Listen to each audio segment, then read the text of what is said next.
Hey YouTube, it's Annihilation. I am back with my third video. As promised, I have updates about what I have been doing. I have been buying more stuff, let's be honest. Actually, I got really lucky. There's a home center right next to my house, so I got to buy some really cool stuff. The brands, again, this is going to be things you're probably not going to recognize because they're Japanese brands, but the stuff I'm buying is not exactly complicated. This is like PVA glue. It's called Bondo in Japanese. Two different types to try out both. If there is a difference between these two, I haven't figured out what it is, but there appears to be some amount of difference. There are some percentages on the back. Like the amount of water is different. This one has 59% water and this one has 45% water. But it doesn't seem to make that much difference in the actual usage or viscosity or anything like that. But I have those. I bought some really crazy super glue. Like, I don't know if you can tell this, probably not, but in the video, it is really liquidy. Like, this is like almost runnier than water somehow, like a crazy liquidy. And it comes with a little attachment nozzle that I, as a noob, instantly clogged. But hard to use, I would say. Like, you obviously need very little of this. It bonds almost instantly. Like, I was super surprised. Like, you drop some of this on plastic and stick some other plastic to it, and you blink your eyes and it's stuck. And also your fingers. I lost some fingerprints today, but that's that's fine. I'm happy with this in the sense that it's good. Like, it really sticks things together. So in that sense, it's nice. And this bottle is going to last me a long time because, frankly, you need so little of this. It's more about spillage. I bought, oh yes, more failures. In my first or second video, I showed you guys that cutter I bought. Like, hey, I have this great Japanese X-Acto knife, and I broke it. The handle is plastic, and I'm sitting there with my little X-Acto knife cutting things out of the sprues, and the sprues were tougher than I remember them being 15 years ago. And so I put some force down and snapped the plastic handle in half. Yeah, that was, yeah. Anyway, we've moved on. We've moved on to clippers. These are fantastic. Most of them had like quite a thick metal head. These, I don't know if you can see, these are really thin, which means you can really get into those screws and it snaps them up like,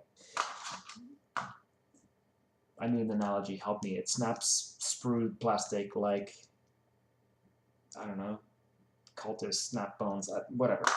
I also bought a wet palette box, which, I'm not up to the painting stage yet, but I'm getting there. I'm getting ready. I bought some masking tape, which I don't need for my current projects, but I felt like, hey, masking tape, I'm going to use that sooner or later. I bought yet more brushes, and this is something, look for this to be a continuing trend, I'm sure. I bought home decoration sand, which I've already used on the bases, but I also bought two different courses or graininess of grit, I guess you would call this. This is colorized zeolite. I don't even know what that is. It's probably some fake grit or whatever.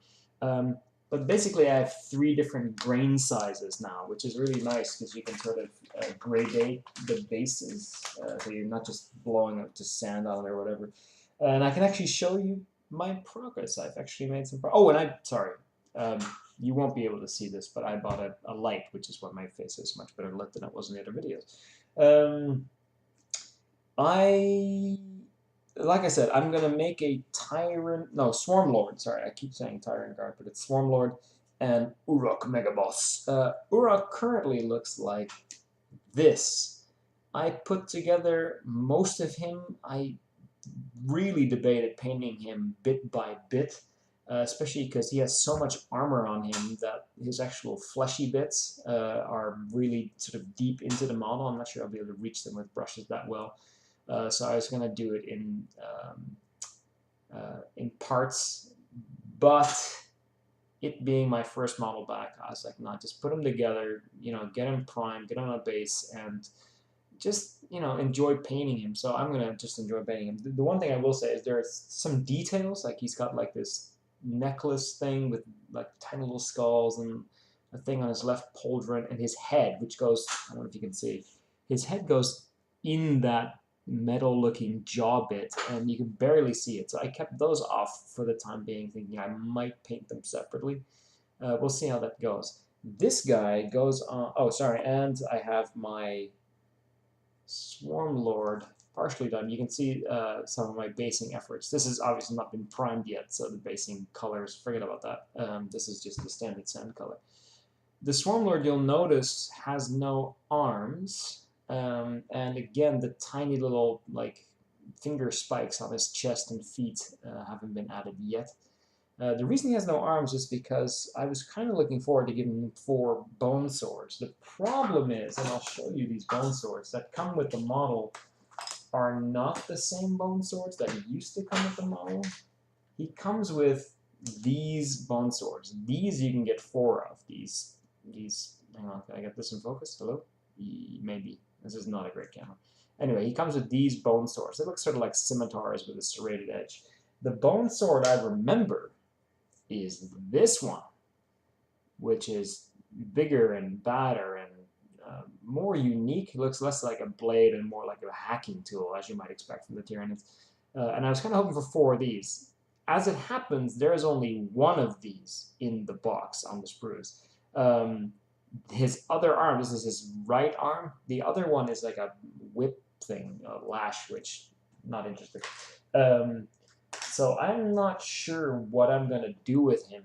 They also put 2 standard scything talents, the larger size, in the kit, which are, I always used to like these. And I think I said in my first video, I used to have quite a huge melee-only Tyranid army, except for the Zoanthropes and some Termagants I think I had. Simply because I didn't really enjoy the idea of going through a shooting phase, and like I really liked the melee aesthetic, so we went with that. But yeah, so I'm not sure what to do. And again, the box that you get from Games Workshop comes ready to make either a flying Hive Tyrant